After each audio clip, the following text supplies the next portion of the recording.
बिस्मिल्लाहिर्रहमानिर्रहीम। ENC 511 lesson number 34 है हमारे पास, age and acquisition, children versus adults in second language acquisition. अच्छा, इसमें यह है कि जब एक सेकंड लैंग्वेज लर्नर जो होता है वो जब कोई सेकंड लैंग्वेज लर्न कर रहा होता है तो वो किस तरह कौन से प्रोसेस से गुजरता है और एज के साथ तक हमारी लर्निंग पे लैंग्वेज लर्निंग पे असरअंदाज हो रही होती है। चाइल्ड एक्विजिशन हम पढ़ चुके हैं। अब हम सेकंड जो लर्नर है, सेकंड लैंग्वेज लर्नर है, वो किस तरह से लैंग्वेज को लर्न कर रहा होता है जो ऑलरेडी एक लैंग्वेज सीख चुका होता है, native language. This comparison of first and second language acquisition can easily be oversimplified. At the very least, one needs to approach the comparison by first considering the difference between children and adult. यानी कि ये जो comparison है ये बड़ी easily explain हो सकता है। सबसे पहले हमें ये फ़र्क करने की ज़रूरत है अडल्ट में और चाइल्ड में। Scattered, this involves trying to draw analogies not only between first and second language learning situation but also between children and adults. अच्छा, स्कैटर ने ना सिर्फ फर्स्ट और सेकंड लैंग्वेज एक्विजिशन पे जो उनमें एनालॉजीज़ हैं, उनमें जो डिफरेंस है वो एक्सप्लेन किया है, बल्कि आल्सो इसने एक्सप्लेन किया है चाइल्ड और एडल्ट में क्या डिफरेंस है। अब जनरल टर्म में नॉर्मली हम कह सकते हैं कि जो प्यूबर्टी की एज तक पहुंच चुका है चाइल्ड, वो अडल्ट है, उसको हम अडल्ट कंसीडर कर सकते हैं। Curtis 1977 wrote about Jenny, a 30-year-old girl who had been socially isolated and abused all her life until she was discovered and who was then faced with the task of acquiring a first language. Amounts of both children and instances of severe disability fall into this category. इन्होंने एक experiment किया था। Jenny एक girl थी, 13 साल तक उसको isolated रखा था। ये इन्होंने एक्सपेरिमेंट करना था कि प्यूबर्टी के बाद भी फर्स्ट लैंग्वेज एक्वायर की जा सकती है या नहीं। नेक्स्ट हमारे पास टॉपिक नंबर 200 है, न्यूरोबायोलॉजिकल कंसिडरेशंस हेमिस्फेरिक लेटरलाइजेशन, कि न्यूरोबायोलॉजिकल जो फैक्टर्स हैं वो किस तरह से हमारी लैंग्वेज एक्विजिशन पे असरअंदाज हो रहे होते हैं। पहला हमारे पास यहाँ उन्होंने टर्म दी हुई है हेमिस्फेरिक लेटरलाइजेशन, कि लेटरलाइजेशन जो होती है वो किस एज पे जाके अकर होती है और इसमें कौन कौन से फैक्टर्स इन्वॉल्व होते हैं। Some scholars have single out lateralization of a brain as the key to answering such questions. Topic number 200 है हमारे पास, neurobiological consideration hemispheric lateralization. Hemispheric lateralization, सबसे पहले तो आप लेटरलाइजेशन का कॉन्सेप्ट समझ लें। लेटरलाइजेशन बेसिकली इस चीज़ को कहते हैं कि हमारे ब्रेन में दो हेमिस्फेयर होते हैं, left hemisphere and right hemisphere. अब राइट हेमिस्फेयर के कुछ अपने टास्क होते हैं और लेफ़्ट हेमिस्फेयर के कुछ अपने टास्क होते हैं। लेटरलाइजेशन बेसिकली दोनों के कौन से हेमिस्फेयर के कौन से टास्क हैं इस चीज़ को डिफ़ाइन करने को, और ये टास्क उन्हें किस वक्त दे दी जाते हैं, कब लेटरलाइजेशन अकर होती है, यानी कौन से हेमिस्फेयर को किस वक्त कौन से टास्क मतलब दे दिए जाते हैं। एक एज होती है ना, उसमें जाके और जब हमारा माइंड मैच्योर हो जाता है तो दोनों हेमिस्फेयर को टास्क असाइन कर दी जाते हैं। तो इस सारी स्टडी को कहते हैं basically lateralization. Some scholars have signal out that lateralization of the brain as a key to answering such a question, कि जो लेटरलाइजेशन है वो बेसिकली कुछ क्वेश्चन के आंसर करने की है। This is evidence in neurological research that as a human brain mature certain function are assigned और lateralized to the left hemisphere of the brain and the certain other functions to the right hemisphere. Intellectual, logical and analytical functions appear to be largely located in the left hemisphere.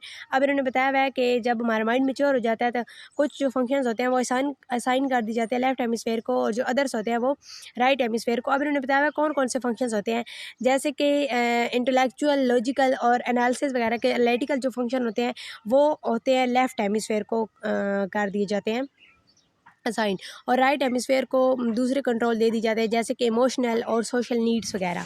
और जो language से related functions होते हैं वो left hemisphere में हो रहे होते हैं। लैंग्वेज से रिलेटेड टास्क करने का जो काम है वो हमारे लेफ्ट हेमिस्फेयर का है। ये एमसीक्यूज में भी आ सकता है। अब यहाँ पे सवाल ये पैदा होता है कि कुछ पेशेंट जो होते हैं जो जिन्हें लेफ़्ट हेमिस्फेयर एक्टमीज़ होती है, यानी हेमिस्फेयर एक्टमीज़ की टर्म को हम पहले पढ़ चुके हैं। इसमें ये होता है कि जो पेशेंट होता है उसके ब्रेन का जो डैमेज हिस्सा होता है वो रिमूव कर दिया जाता है, removal of damage part of the brain, उसको कहते हैं hemisphere एक्टमीज़।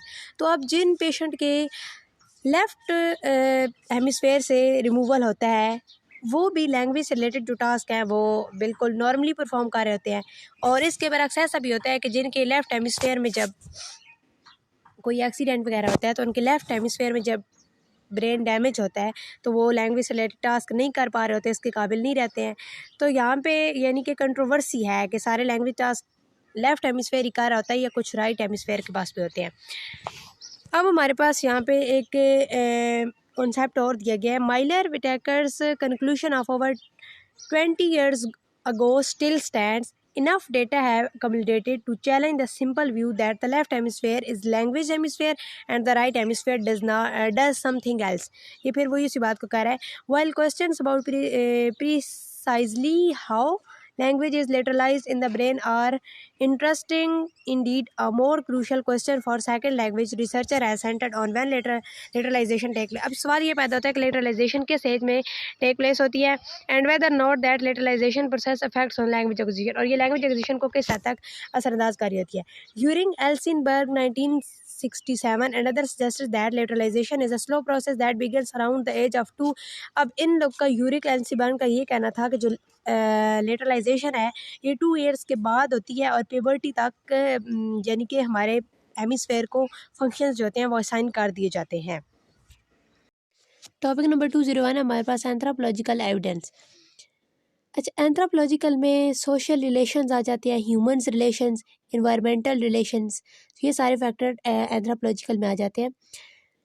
Some adults have been known to acquire an authentic accent in a second language after the age of puberty. यानी कि कुछ जो लर्नर होते हैं while learning a second language वो एक authentic accent acquire कर लेते हैं after the age of puberty. puberty की एज के बाद वो mature हो चुके होते हैं और वो second language का जो accent होता है वो भी learn कर लेते हैं. But such individuals are few and far between. लेकिन ऐसा बहुत कम होता है. Anthropologist Jane Hill 1970 provided an intriguing response to Scoville's 1969 study by citing anthropologic research on non-western societies. उन्होंने non-western societies पे एक research की थी that yielded evidence that adults can in the normal course of these lives acquire second language perfectly. कि वो जो बच्चे होते हैं non-western countries के वो भी second language को perfectly acquire कर लेते हैं. Once unique instance of second language acquisition in adulthood was spotted by Saucerson 1967 who studied the Tucano culture of South America. At least 2 dozen languages were spoken among these communities. अच्छा, उन्होंने ना सोसरसन ने एक study की थी जिसमें उसने टुकानो का ये कल्चर था साउथ अमेरिका का, उसको स्टडी किया था. उस वहाँ के जो उस कम्युनिटी के लोग थे वो ऐसे लोगों में शादी करते थे जिन जो और लैंग्वेज बोलते थे. अपने सेम ग्रुप्स और सेम लैंग्वेज बोलने वाले से लोगों में शादी नहीं करते थे. इस तरह उनकी कम्युनिटीज़ में 2 या 2 से ज़्यादा लैंग्वेजेस जो थी वो बोलने का रिवाज बहुत आम था. उन्होंने ये स्टडी की थी, उन लोगों पे एक्सपेरिमेंट किया था, यानी उन लोगों पे स्टडी की थी. यहाँ पे बस यही बताया गया उन लोग के बारे में. Moreover, 2004 has reminded us of multitude of cognitive, social, psychological, and strategic variables affecting the ultimate attainment of proficiency in second language. Next, हमारे पास इसी टॉपिक में जो दूसरी चीज़ बताई गई है वो है कोग्नेटिव कंसिडरेशन. पहले हमने सोशल फैक्टर्स पढ़े, अब कोग्नेटिव हमारे माइंड के जो प्रोसेस होते हैं वो किस हद तक लैंग्वेज एक्वायर करने में इन्वॉल्व होते हैं. Human cognition develops rapidly throughout the first 16 years of life. ये वाला एमसीक्यूज में आ सकता है कि जो फर्स्ट 16 ईयर्स होते हैं एक चाइल्ड की लाइफ के, उसमें जो कोग्नेटिव डेवलपमेंट होती है वो ज़्यादा रैपिडली हो रही होती है, बाद में इतनी रैपिडली नहीं होती है. अच्छा, पाइजेट ने कोग्नेटिव डेवलपमेंट के कुछ स्टेजेस बताए थे.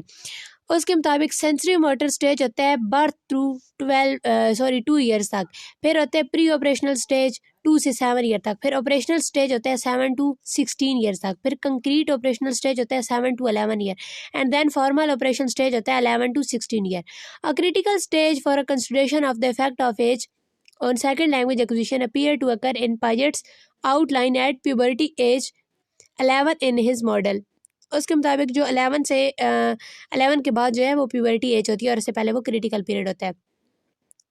Singleton and Ryan offer a number of objections to connecting Pygmalion stage of development with critical period argument, not the least of which was the vagueness and lack of empirical data in Paget series. अच्छा, इन्होंने सेंगलटन ने जो पाइजेट के stages थे cognitive development के उनको criticise किया था, उस पर ऑब्जेक्शन की थी कि पाइजेट ने क्रिटिकल पीरियड को सही तौर पे बयान नहीं किया और उसमें उसके जो स्टेजेस की थ्योरी थी उसमें वैगनेस इस लिहाज से थी कि उसमें एम्पेरिकल डेटा की लैकनेस थी.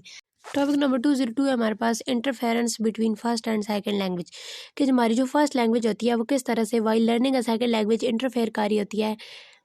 अगर हमारी जो सेकंड लैंग्वेज टारगेट लैंग्वेज है जो हम लर्न कर रहे हैं वो हमारी फर्स्ट लैंग्वेज से सिमिलर है, इनका ग्रामेटिकल स्ट्रक्चर्स में सिमिलैरिटीज़ हैं, तो हमें सेकंड लैंग्वेज लर्निंग में आसानी होगी। लेकिन अगर ये दोनों लैंग्वेजेस आपस में टोटली डिफरेंट हैं तो हमें डिफ़िकल्टीज़ होंगी, because while speaking a second language जो लर्नर होता है वो रिलाई कर रहा होता है अपनी फर्स्ट लैंग्वेज पर, इसके स्ट्रक्चर और वर्ड और ऑर्डर वगैरह यूज़ कर रहा होता है, तो इस तरह सेकंड लैंग्वेज लर्निंग में डिफ़िकल्टीज़ हो सकती हैं। The only way a learner can start to communicate in a second language is the time a learner begins to assume word for word translation equivalence, or it is thought that every L1 word has one translation in L2 by a learner। कि यानी जब learner होता है L2 learner वो अपनी first language में translate कर रहा होता है, L2 को वर्ड टू वर्ड ट्रांसलेशन कर रहा होता है।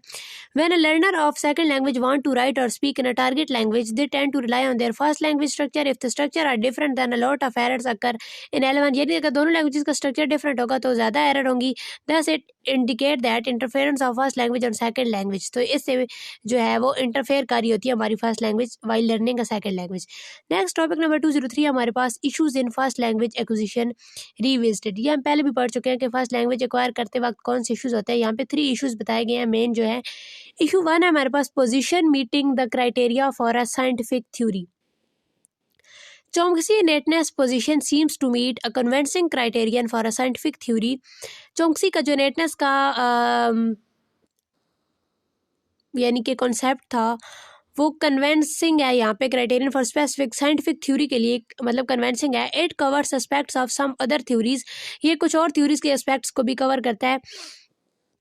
Chomsky believes that both body and mind exist and the elements needed for theory making are body, behavior and mind. His position shares aspect from other positions. For example, epiphenomenalisms consider mind as the side effect of an action. ये वाला MCQs में आ सकता है।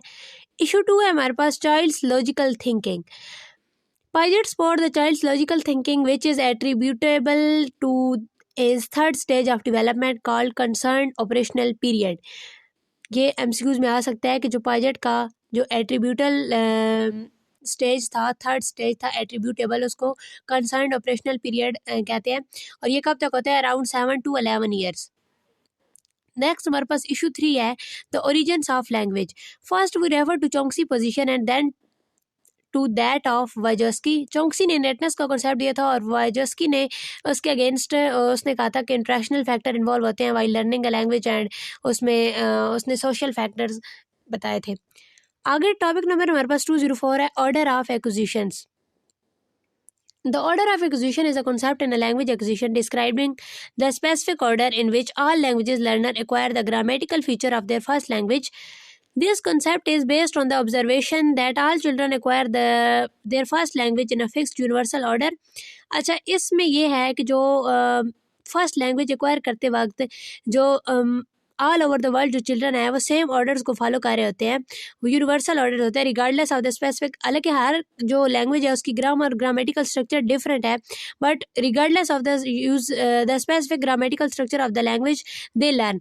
Linguistic research has largely confirmed that this phenomenon is true. अब linguistic research के मुताबिक भी ये जो फिनोमेनन है ये ट्रू है, बट फर्स्ट लैंग्वेज लर्नर के लिए, सेकेंड लैंग्वेज लर्नर के लिए इसमें कंट्रोवर्सी है।